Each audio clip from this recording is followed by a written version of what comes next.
Sahana Bhavatu Sahanau Bhunaktu Sahaviryam Karavavahai Tejasvinavadhitamastu ma vidvishavahai.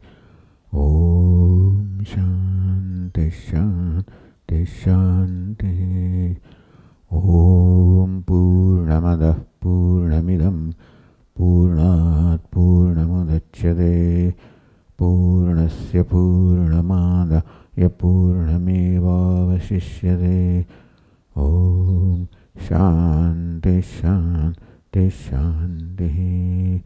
Shruti Smriti Purananam Alayam Karunalayam Namami Bhagavatpadam Shankaram Loka Shankaram Shankaram Shankaracharyam Keshavam Badarayanam Sutra Bhashya Krutau Vande Bhagavantau Punah Punah.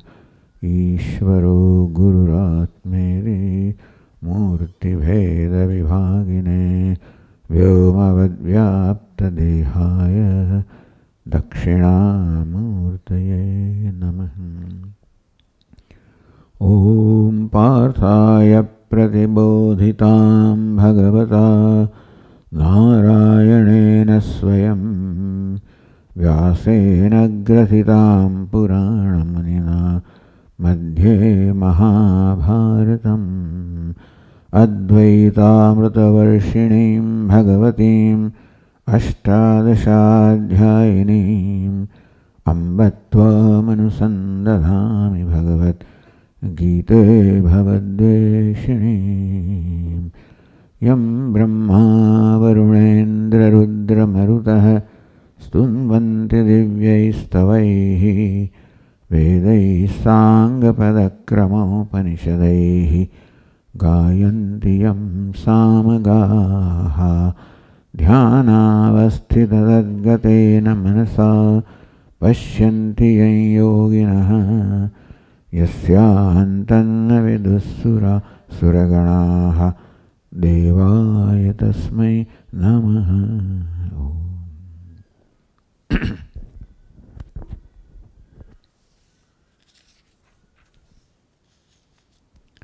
Verse number 6. Saṃnyāsastu mahabāho dukkhamāptuma yogatah yoga yukto munir brahma nachirena adhigacchati yoga yukto vishuddhātmā vijitātmā jitendriyah sarva bhūtātma bhūtātmā kurvannapi na lipyate.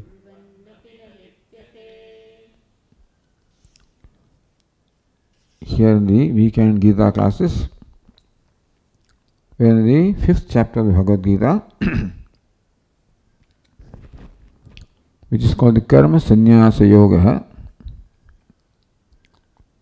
where Lord Krishna basically explains what is meant by sannyasa. We pointed out earlier that Lord Krishna describes 3 levels of sannyasa in the Bhagavad Gita. The word sannyasa is used in the primary sense by Lord Krishna to mean a vidvat sannyasi, one who is sannyasi or renunciate by virtue of vidya, by virtue of knowledge. Karmani akarmayoh pashe, to say in the 4th chapter, the one who sees actionless self when the actions are being performed. In the midst of actions being performed, one who sees when one's own self is actionless. So buddhiman manusyeshu sayuktah kṛṣṇa karma krit. He is really intelligent among the human beings. He is a yogi. He is the one who has fulfilled himself. In this and many verses, Lord Kṛṣṇa describes and praises a wise person in the context of karma. This is a description of a sannyasi. Who is a sannyasi? Renunciate by virtue of knowledge. This is the kind of sannyasa that Lord Kṛṣṇa primarily teaches in the Bhagavad Gita. The Upanishads talk about another kind of sannyasa also called vividisha sannyasa. Sannyasa or life of renunciation, which has been taken for the purpose of pursuit of knowledge. So whereas the vidvat sannyasa, the sannyasa by virtue of knowledge, something that takes place in consequence to the wisdom knowledge. You know, sannyasa that is taken or given, sannyasa which takes place by virtue of knowledge that I am the actionless self. Actionlessness is the sannyasa in the true sense. Not something that is adopted, something that is taken by way of some ceremony, by way of a vidhi or an enjoyment, by way of sankalpa or a resolve. It takes place because that is the true nature of the self, and therefore knowing oneself truly as one is sannyasa renunciation. Which Lord Kṛṣṇa has described in so many verses, where Lord Kṛṣṇa gives the description of the mind, what's going on in the mind of sannyasi, which is nothing but the result of knowing oneself as actionless, meaning as changeless, meaning as free from all changes or limitations, meaning knowing oneself as limited, full, complete, where one discovers a total satisfaction with oneself. And therefore, for whom nothing remains to be done. There is no more any compulsion in life. This wise person or renunciate does not feel compelled to do something or not to do something because of situations, circumstances. Does not feel compelled to do or not to do something because of what's going on in his own mind. Because the compulsion occurs not because things are compelling us. We feel compelled on account of the complexes that we are entertaining about ourselves. Complexes are granthi in Vedanta, and not, which is the result of identification, the body, mind, sense complex, which results into this kind of conclusions or opinions about oneself. I am so and so, I am great, I am small, I am big, I am nothing, I am successful, I am failure, I am happy, I am unhappy, I am father, I am son, and so forth.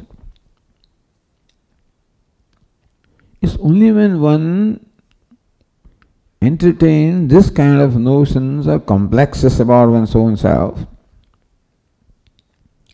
that one feels compelled. A father feels compelled. because he thinks I am father. These are my children. I have a responsibility towards them. He judges himself based on what his children do or do not do. And it's self-judgment that creates a need to either maintain a certain status or to acquire a certain status. So thus whenever there is this complex self-judgment, there is a need. When there is need, then one feels compelled. The wise person is free from all complexes, because there is no identification with body or mind or the sense organs. There is identification with one's own self, which is the true nature of oneself. And therefore, there is no opinion or judgment about oneself based on something different from oneself. There is knowledge about oneself. And therefore knowledge about everything else. Once one has this, then one is free. One is free from all compulsion, because one is free from all complexes. Free from all compulsion to do something or not to do something. Bhagavad Gita began with compulsion on the part of Arjuna, who said, "Nayotse, I will not fight this battle." Means I will not fight. That means there is something that is compelling you to refrain from fighting the battle. It is not that one is compelled because one fights or does not fight. It is not the action that determines whether there is the compulsion or not. So that one feels within oneself. Arjuna felt that if I fight this battle, yacchreya, I see no good happening in this as outcome of this result or the battle. And therefore, he decided not to fight. So these are the compulsions which are the result, which is what we call bondage, dependence, which are the result of the abhimanam, identification, result of ignorance. When this ignorance goes, when there is no identification with what I am not, when I see what I am, then everything is in order. I am in order and everything else is in order. For an ignorant person, he is not in order and nothing else is in order. For a wise person, he is in order and everything else is in order. This is called freedom. When I am in order and everything else also is in order. This is the goal that Bhagavad Gita presents before us. It's called freedom. Freedom from compulsion. And compulsion comes from a sense of limitedness, or freedom from limitedness, freedom from inadequacy, freedom from lack, freedom from want. So that is the sannyasa or renunciation in primary sense. This is the result of knowledge, self-knowledge. And Upanishad says that for this knowledge one should necessarily approach a teacher. Tad vijnanartham sagurumeva vigachet samitpanihi shrotriyam brahmanishtam. The Mandaka Upanishad says, Tad vijnanartham, for the knowledge of the self, saha gurumeva vigachet. This aspirant should necessarily approach a teacher. He is a qualified teacher. Approach a teacher with right attitude.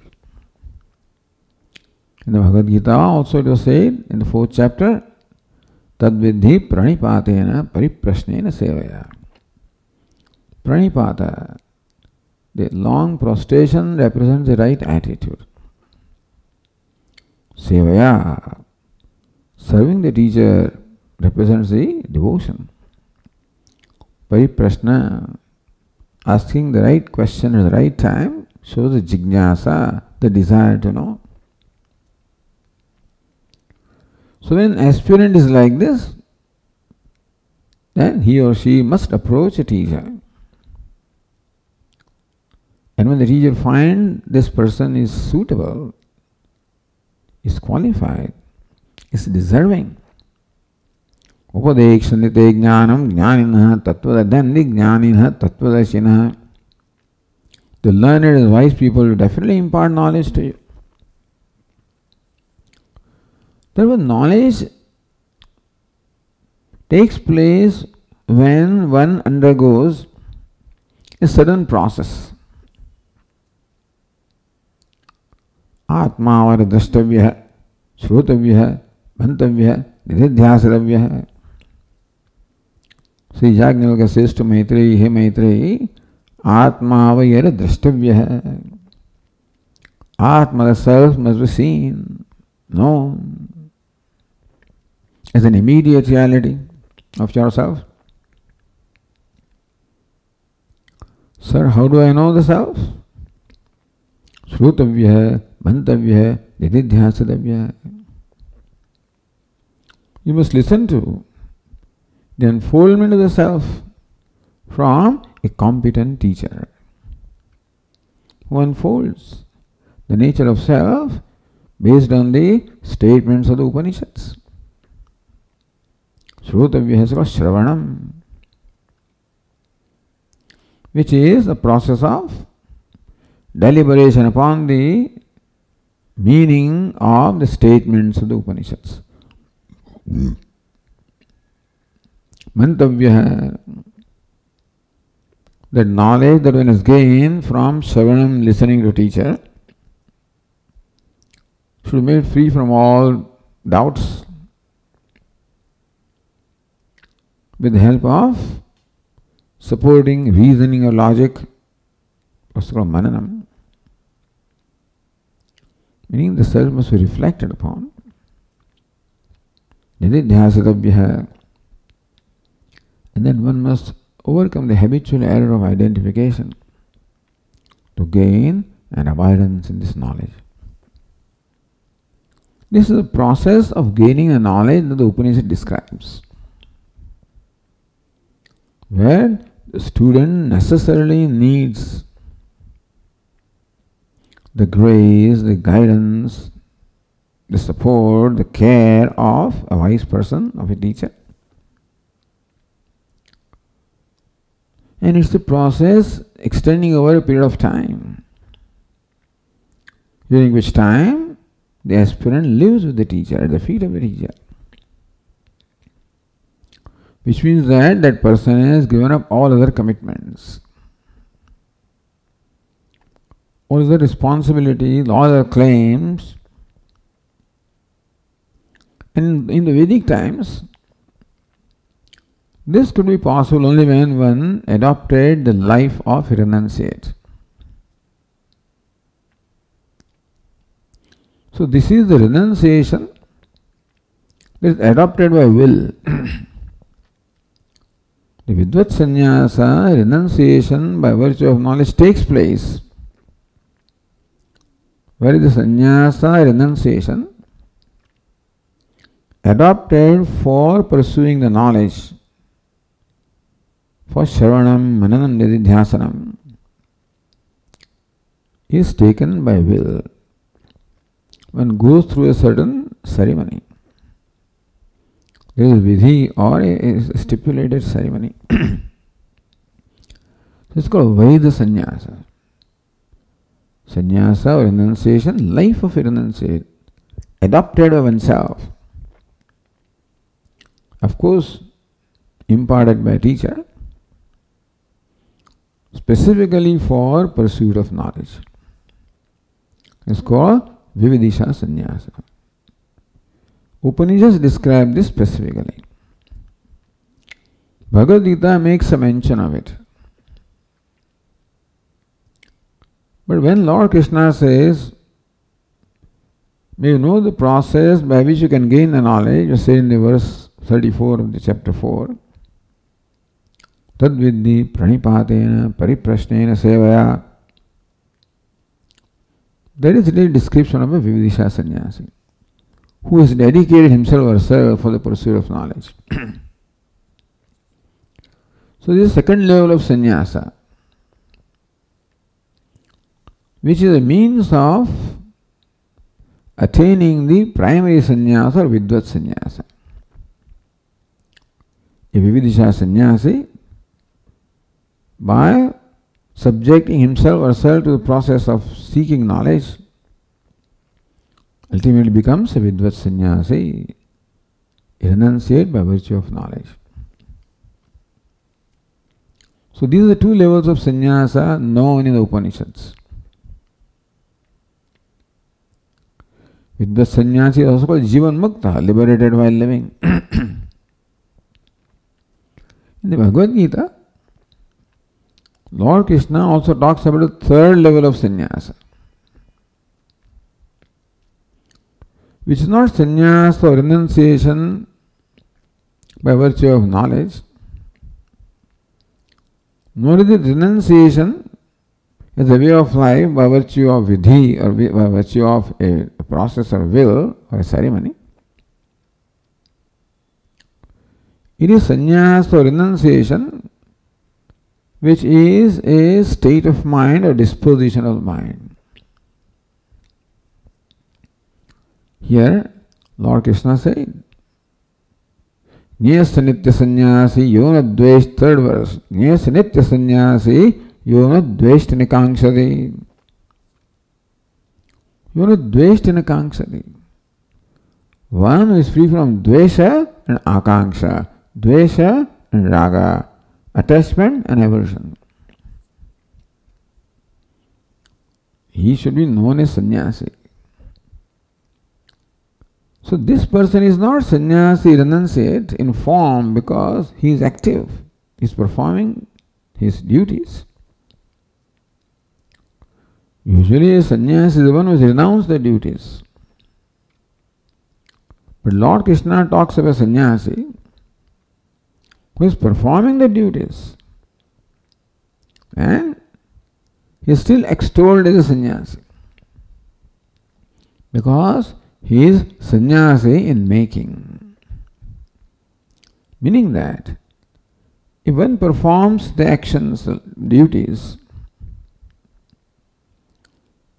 with a frame of mind which is not controlled by raga or dvesha,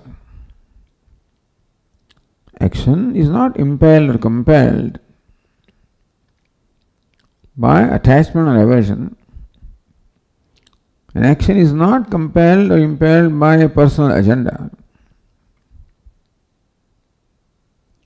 but that action is performed with an attitude of fulfilling Ishvara's agenda. It's easier said than done, but this is the goal. That ultimately one becomes identified with Ishvara and his actions are performed for fulfilling Ishvara's agenda. Gata sangasya muktasya jnana vasthita chetasah yajñaya charatah karma samagram praviliyate. Again, 4th chapter said, jnana vasthita chetasah, whose mind abides in the knowledge of the actionless self. Yajñaya acharatah karma, his karma, the actions are automatically for fulfilling Ishvara's agenda. Our actions can also be said as an offering to Ishvara. Now that is what a sannyasi automatically does. But an aspirant has an attitude of becoming that kind of a sannyasi, therefore, while performing action, this karmayogi, who is a mumukshu, who is desirous of moksha,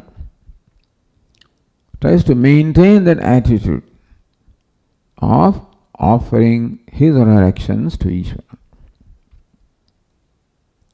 as best as possible, avoiding influence by personal agenda. So Lord Krishna extols his attitude. It's called karmayoga. The karmayogi is the one who seeks to perform the duties or actions not to fulfill his or her ragadveshas, attachment or aversions, not for ego gratification or self gratification, but as a contributor. Action is performed in the spirit of contributing, offering, spirit of worship. Lord Krishna extols his attitude. But Lord Krishna knows that the one who maintains this attitude today will become Vividisha Sannyasi tomorrow and will become Vidvat Sannyasi at the end, today or tomorrow. So this attitude of renouncing one's ragadveshas, renunciation of ragadvesha is the first step, renunciation of karma is the second step, and renunciation of kartrutva, doership, is the ultimate step. So all along it is renunciation. And then in the 5th chapter, even though the main theme is to describe a Vidvat Sannyasi, a renunciate by virtue of knowledge, still Lord Krishna does talk about a karmayogi. Yasya nityasaṃnyāsī yona dveṣṭi kāṅkṣati nirdvandvo hi mahabāho sukham bandhāt pramuchyate. Yona dveṣṭi na kāṅkṣati. While performing an action, whose action is not influenced by dvesha, an aversion or dislike or hatred towards somebody, or akanksha, by attachment, partiality to something else, slowly becomes nirdvandvo. Nirdvandvo means one who is free from the influence of dvandva or pairs of opposites.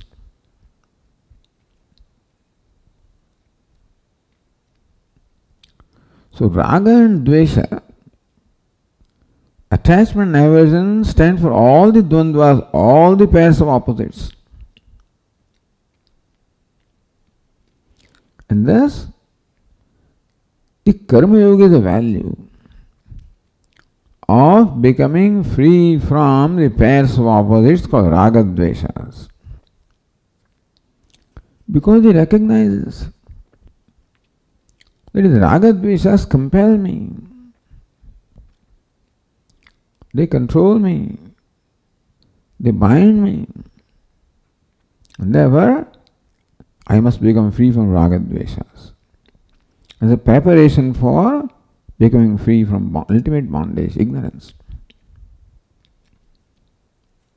Nirdvandvo.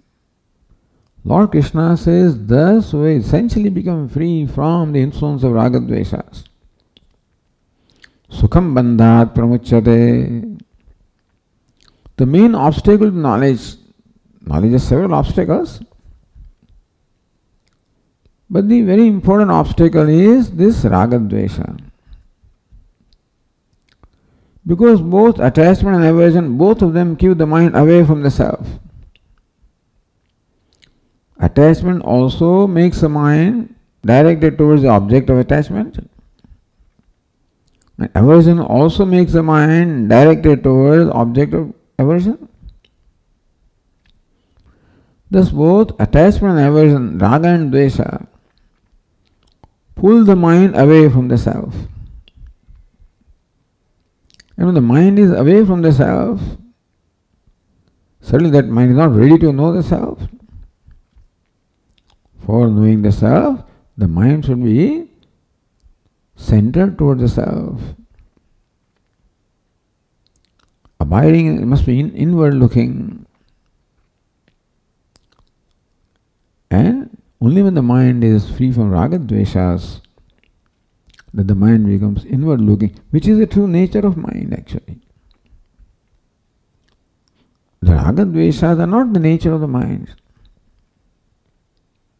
They are incidental. They have entered the mind. They have taken hold of the mind because of not recognizing that they are my enemies. They have been admitted as friends and then they have taken over. So when the aspirant recognizes the attachment and aversions, fulfilling them is not the way to become free from them. You have to grow out of them.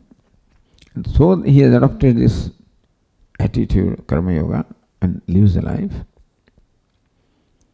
Progressively becomes nirdvandvo, free from the compulsion of raga dveshas, sukham bandhat pramuchyate. Lord Krishna says, then he becomes free from the bondage without much difficulty. Our Swami, it's a cakewalk. When the mind is abiding, not distracted, it is abiding, focused, then Shravanam does its work. And then Mananam, all of them do their work when the mind is thus ready, available. So thus Lord Krishna spoke about the renunciation of the nature of karma yoga and said in the verse number 6, saṃnyāsastu mahabāho dukkhamāptam ayogatah. Ye mahabāho, ye mighty arjuna, ayogatah, without the process of karma yoga, with which one makes the mind essentially free from the control of raga dveshas, one gains a relative freedom. So unless that mind is cultivated, saṃnyāsaḥ, dukkhamāptam, saṃnyāsa, vidvat saṃnyāsa, moksha, brahmajnānam, the knowledge of Brahman, knowledge of self is extremely difficult to gain. On the other hand, the second line of the 6th verse says, yoga yukto mudhe brahma nachirena adhikacchati. So first line describes what we call vyatireka. If yoga is not there, in absence of yoga, the knowledge is very difficult, or knowledge cannot take place. On the other hand, second line says, yoga yuktaha. One is endowed with yoga, the right attitude, and then nirdvandvo, has become free from the influence of the dvandva, raga dveshas. Munihi yoga yukto munihi. Munihi means very contemplative person. So mind that becomes free from the influence of raga dvesha is called Shuddha antahkaranam, antahkarana mind enjoying a purity, enjoys inward lookingness, enjoys a focus, discovers the value for knowledge, becomes a contemplative mind. Therefore, as a result of this yoga, one becomes munihi, contemplative one. Brahma nachirena adhikacchati. This Munihi, contemplative one, when this mind is applied by Shravanam, Manam, Nididhyasanam, then Brahman, the knowledge of Brahman, or Brahman also here means sannyasa, the vidvat sannyasa, nachirena adhigacchati. One attains that sannyasa, primary sannyasa, vidvat sannyasa, which is the result of Brahma Jnanam, self-knowledge, attains in no time. That is how emphasizing the value of yoga or freedom from ragadvesha. Therefore, the process was further described in the 7th verse. Yoga yukto vishuddhatma vijitatma jitendriyaḥ. So, yoga yukto mudir brahma nachirena adhigacchati, the second line side of the verse number 6. Same thought is amplified in the 7th verse. Yoga yukto vishuddhatma vijitatma jitendriyaḥ. Yoga yukta, one who is endowed with yoga, with freedom of ragadvesha, or sameness of the mind, samatvam yoga uchyate. These ragadveshas make our mind vishamam. That mind fails to see the sameness that is existing. As the pressure of ragadveshas becomes less and less, one can see the harmony prevailing, the sameness prevailing in the apparently dissimilar things. There is a unity in diversity. With more ragadveshas, diversity becomes more important. Unity is overlooked. When pressure of ragadvesha reduces, one sees the unity that is obtaining, which is sameness of the mind, samatvam yoga uchyate. The one attains samatvam. So samatva buddhi, the attitude of sameness of the mind, with reference to accepting the result as prasada, Ishvara's grace. We look over karma also with the sameness of the mind as an offering to Ishvara. Yoga yukta. So this one who is endowed with this attitude of yoga, sameness of the mind, spirit of contributions, spirit of worship, vishuddhatma. This attitude brings about the vishuddhi, the purification of atma, mind. This attitude does not allow the mind to be controlled by ragadveshas, because there is a value. That I do not want to be controlled by ragadvesha. I want to assert my value of selflessness, my value of joining agenda, Ishvara's agenda. My value of purification of mind, my value of knowledge. This attitude, vishuddhatma, with that one progressively becomes free from these ragadveshas,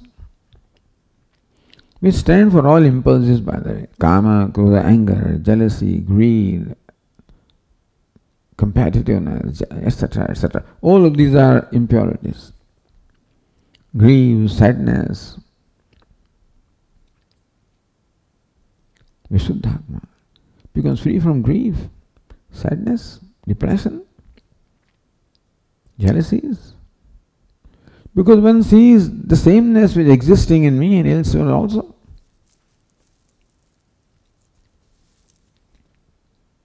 Vishuddhatma. As the mind becomes vishuddha, devoid of ragadvesa, rajas and tamas, mind becomes sattvic. It gives predominance sattva guna. And therefore there arises a value for knowledge, automatically arises. Sattvic mind has a value for knowledge. Vishuddhatma, vijitatma, jitendriyaḥ. As the mind becomes vishuddham, vijitatma, one gains slowly a mastery over the mind. It is the ragadvesha, rajas, tamas, the impurity of the mind, with which one has no control over the mind. The mind controls me rather than my controlling the mind. Our Puja Swami used to give an example. He says, when a dog wags the tail, it's nice. What when the tail starts wagging the dog? Similarly, as long as I control the mind, it's wonderful. The mind starts controlling me, it is a very unfortunate situation. Vijitatma, as the mind becomes free from the impulses of ragadvesha, it becomes more calm, composed, and I can slowly mastery over my mind. Jitendriya, as the mind calms down, then its restlessness, which expresses in actions, indriya, sense organs, also wanes away. So indriya, organs of action, organs of perception also become calm, tranquil. The whole personality becomes tranquil, abiding in the self. Shama, dama, uparama. Jitendriya means dama. Vishuddhatma, shama. Vijitatma, uparama.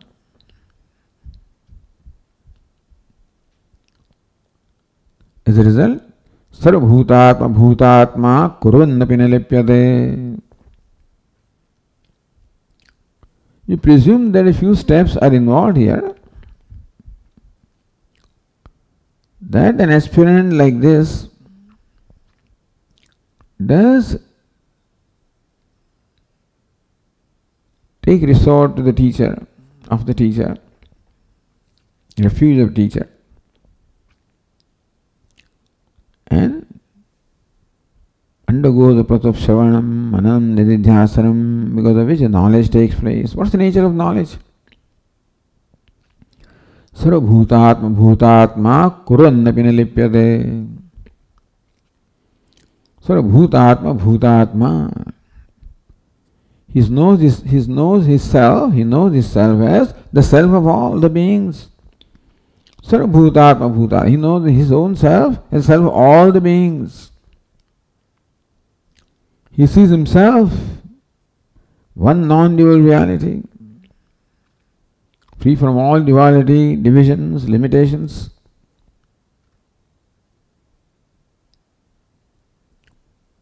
In the language of the 4th chapter, sees himself actionless self.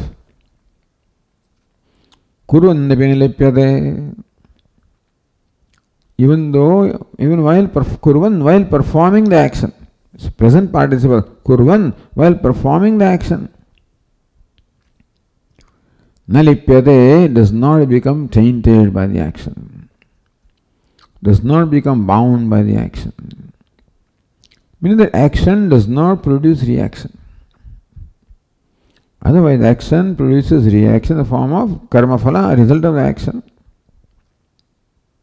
which creates a response in the form of ragadveshas, happiness, unhappiness, likes, dislikes, success, failure, which creates further desires, actions.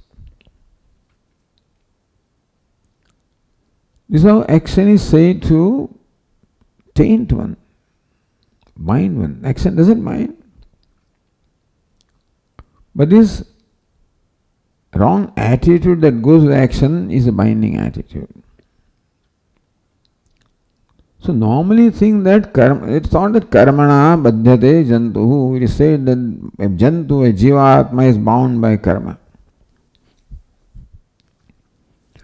That cannot be so because kurvannapi nalipyate, this wise person is performing action from the standpoint of others, lipyate, but he is not tainted, he is not affected. He remains ever pure, ever free. This is the description of that vidvat sannyasi. What is sannyasa? Renunciation. What is renunciation? Renunciation means freedom from the effects of action, not freedom from action. Puja Swami was very fond of saying, not freedom from action, freedom in action. There can be freedom from action, which is what Arjuna thought was the freedom. And therefore, he wanted freedom from action. Now you would say, Lord, I will not fight. Freedom from action doesn't mean freedom, because freedom is a state of mind, it's not a situation. You may not be performing any action at all. You can still be very much bound, and you may be performing a lot of action and still be free. So it's a wrong notion to associate bondage of freedom with performance or non-performance of action. Arjuna equated performance of action with bondage and non-performance of action as freedom, and that's the kind of freedom he wanted. Therefore, Lord Kṛṣṇa teaches him the freedom is not to be equated to any external situation, not to be equated as performance of action or non-performance of action. So equated only the freedom of your mind, where there is no compulsion at all, where one is free to do what is required, one has freedom to do something, freedom not to do something, freedom from all compulsions.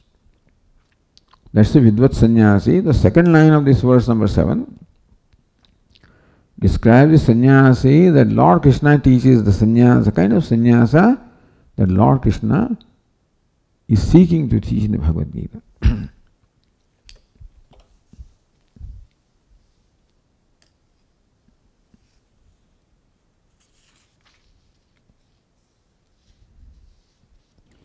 So Bhashyakara says, Satatrayam vartamanaha loka sangrahaya karmayogaśca na lipyate. So why should this wise person perform action anyway?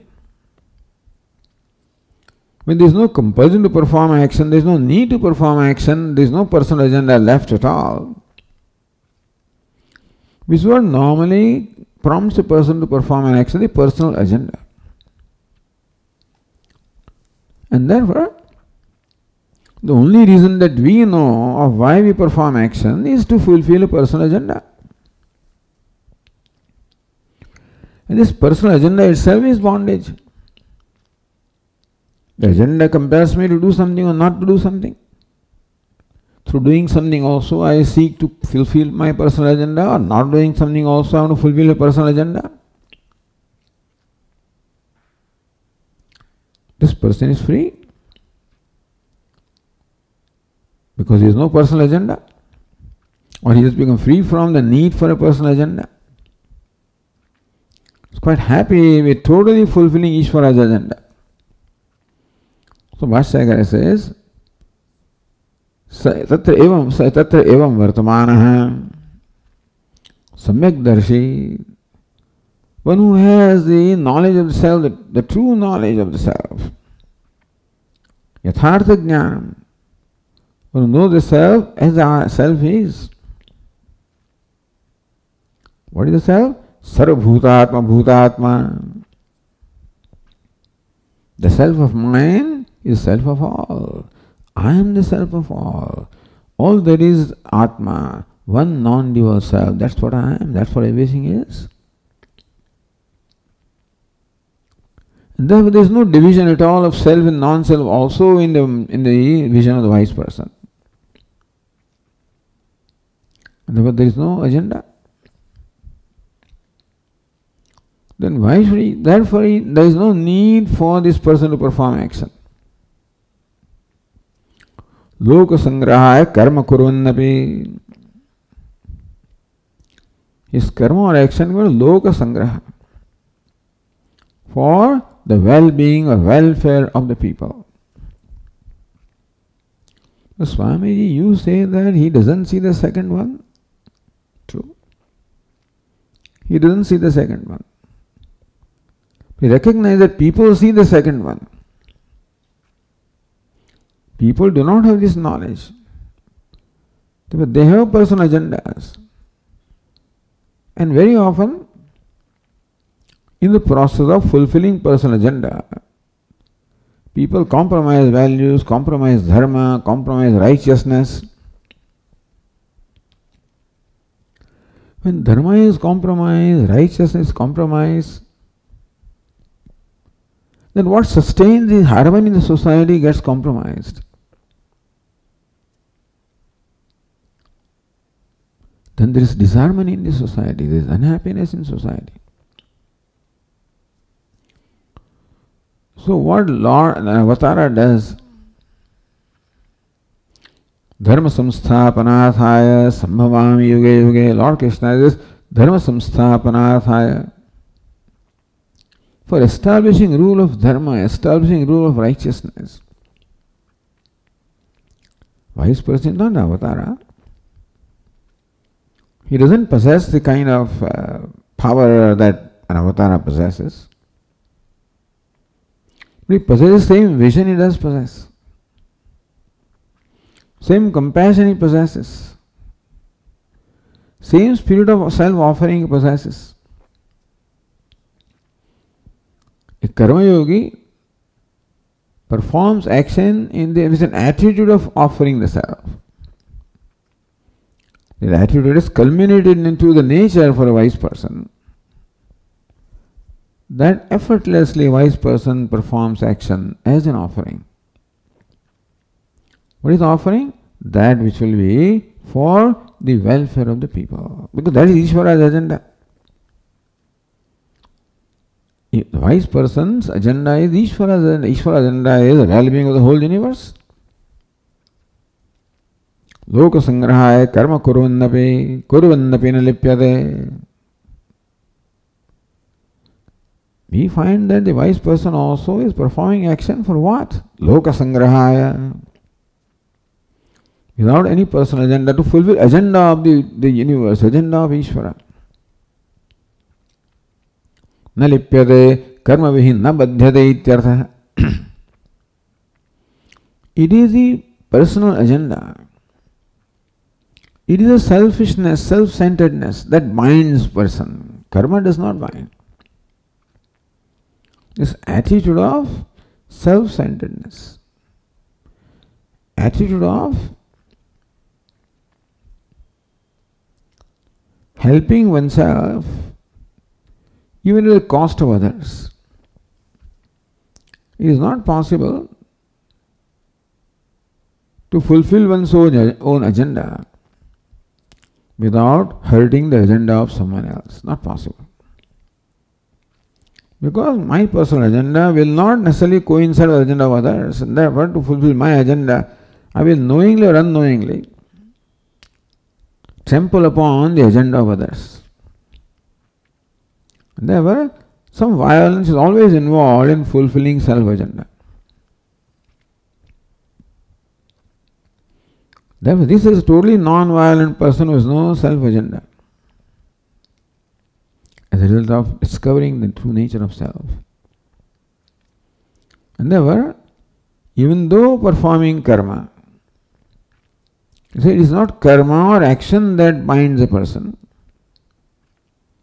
It is the personal agenda, the self-centeredness that usually accompanies an action.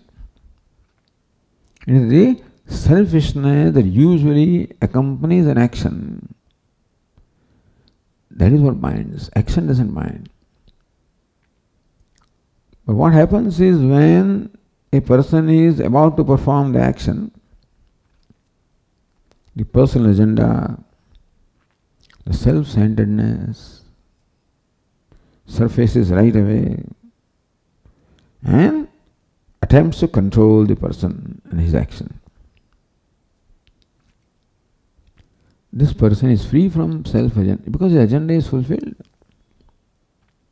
In discovering that I am one non-dual self, I am limitless, without division, and I am complete. And that is the agenda. The primary agenda behind all agenda is to become complete, to become free. And usually a person performs actions to become free.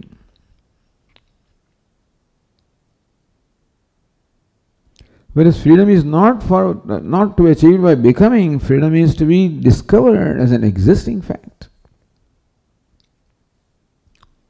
It's like the 10th man searching for the 10th man, and that action can never result in success, a successful discovery of the 10th man. One thing leads to the other. That's called the bondage. It is ignorance, false notions, which brings about the ego, which brings about personal agenda, brings about self-centeredness. This is what is a binding fact. Karma becomes instrumental in invoking all this stuff which is already stocked up in there. Avidya, kama, karma, all of this is stored inside. Karma stokes these things. If they are not there, karma itself is innocent. Kurundapi na lipyate. Wise person's karma does not bind him or her, because he is free, become free from all those factors that bind a person.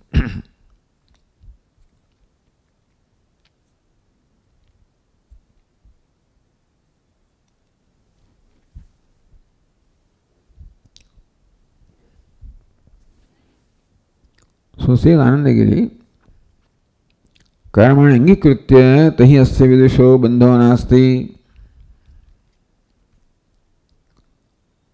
The verse number 7 said, kurvannapi na lipyate. He does not become tainted, does not become bound, even while performing action. Karmani angikritya, as though the wise person performs the action, then it was said that action doesn't bind. But now Lord Krishna says there is no karma for him at all. He doesn't perform action. How can both be? Kurvandapi na lipyate, he performs action and doesn't become bound. Now Lord Krishna will say he does not perform action. How can these two contradictory things obtain in the same locus? That is because there are two standpoints. Kurvandapi na lipyate, even while performing actions, he is not bound. That is the perception of the onlookers. From the standpoint of others, he seems to be performing actions. And then also he is not bound. Now this verse says, from his standpoint, he doesn't perform action at all. So earlier verse, number 7, said that the wise person does not get bound even while performing action, that he performs action is from the standpoint of others. What is our standpoint? In my case, when the body performs action, I am performing action. When action is performed in the little body, sense organs, mind, this upadhi performs action. Prakrute kriyamani gunihi karmani sarvasah, Lord Krishna said in the 3rd chapter, that all the actions in every way are performed only by the products of prakriti or matter, which is body, mind, sense complex. Ahankara vimudhatma kartahamiti manyate. One is identified as upadhi, takes the body to be I, sense organs to be I, the mind to be I, the intellect to be I. Kartaham, he thinks, is a notion that I am performing action. The body performs action, he says, I am performing action. The sense of action perform action, I am performing action. Mind performs action, I am performing action. So this is my view right now. I am equating this body, mind, sense complex with the self. And therefore, what the complex does is what I do. Therefore, when I see another person also, that his body, his mind, his sense organs are all active, and we presume that his self is acting. So whatever adhyaropa, superimposition takes place in my case because of ignorance, I presume that other person also acts in the same way, and therefore, when that person's body is active, sense organs are active, mind is active, I presume that it is self that is talking, self that is walking, self that is thinking. So I say, he is performing action. So that's my standpoint. Standpoint of the onlookers. With reference to which Lord Krishna said, Kurvannapi nilipyate. Even though while performing action from the standpoint of others, or from the standpoint of the ignorant people. Because an ignorant person equates the body or upadhi with the self. And since the upadhi of the wise person is performing actions, an onlooker takes for granted that the wise person is performing action.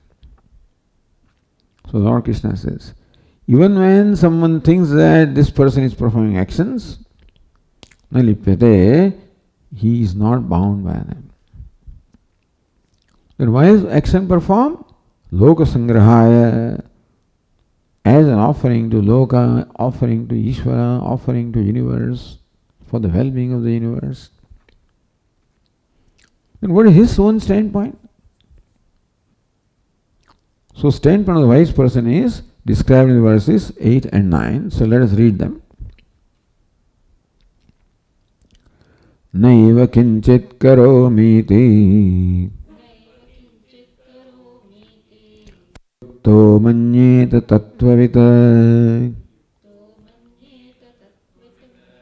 Pashyan shrunvan sprushan jigran Pashyan shrunvan sprushan Ashnan gachan swapanshvasan Ashnan gachan swapanshvasan Pralapan visrujan grunhan Pralapan visrujan grunhan Unmishan nimishannapi Unmishan nimishannapi Indriyani indriyartheshu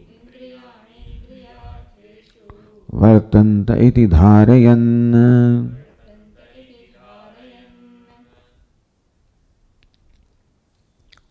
So these two verses describe the standpoint of the wise person, the vision of the wise person, while kurvannapi, while action is being performed, whereas an onlooker thinks that the wise person is performing action. What does the wise person say? Naiva kinchit karometi, I do not do anything. Yukto manyeta tattvavit yuktaha. Tattvavit, the knower of tattva, the knower of truth, the knower of the self, the wise person. Yuktaha, samahitaha. So one who abides in this knowledge. Yuktaha tattvavit. Samahitaha atmanishtaha. The wise person who is abiding in the self. Meaning that when the knowledge is free from all the errors or habitual error, free from all the obstacles of ignorance, of doubts, of habitual error coming from the identification of the body-mind complex. Yukta, abiding in the self. Therefore, who is the self? Manyate, this is what he thinks. This is his view, his vision. Neva kinchit karometi. I do not do anything. So the two standpoints are presented here. One is the standpoint of the onlooker, who thinks the wise person is performing action. Other is the standpoint of the wise person who knows I am not performing action. We will continue this discussion in the next class. Om Purnamadah Purnamidam Purnat Purnamudachyate Purnasya Purnamadaya Purnameva Viśiṣyate. Om Shanti Shanti Shanti. Hari Om. Shri Gurubhyo Namaha. Hari Om.